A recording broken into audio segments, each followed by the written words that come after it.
جب مسلمانوں کے دارل خلافہ یعنی مسلم دور حکومت کی راجدھانی بغداد میں ہر دوسرے دن کسی نہ کسی دینی مسئلے پر مناظرے ہونے لگے، یعنی ڈیبیٹ ہونے لگی۔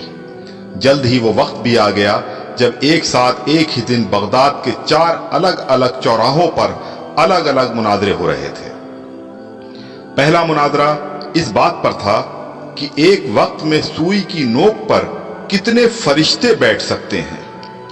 دوسرا مناظرہ اس اہم موضوع پر تھا کہ کوا حلال ہے یا حرام ہے۔ تیسرے مناظرے میں یہ تکرار چل رہی تھی کہ مسواک کا شرعی سائز کتنا ہونا چاہیے۔ ایک گروہ کا کہنا تھا کہ ایک بالش سے کم نہیں ہونی چاہیے، اور دوسرے گروہ کا یہ ماننا تھا کہ ایک بالش سے چھوٹی مسواک بھی جائز ہے۔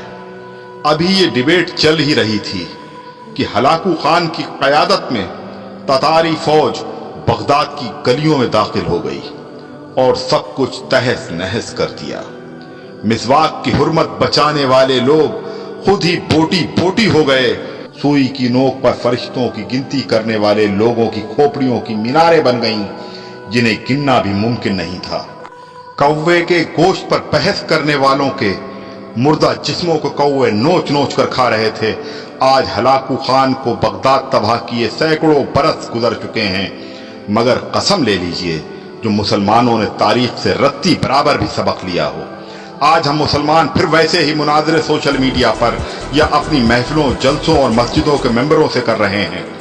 داڑھی کی لمبائی کتنی ہونی چاہیے، یا پھر پائجامے کی لمبائی ٹخنوں سے کتنا اوپر کتنا نیچے شرعی اعتبار سے ہونی چاہیے۔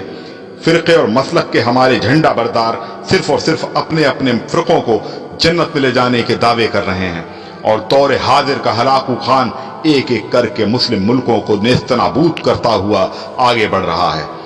افغانستان، لیبیا، عراق کے بعد سیریائی بچوں کی کٹی پھٹی لاشوں کی گنتی کرنے والا کوئی نہیں ہے۔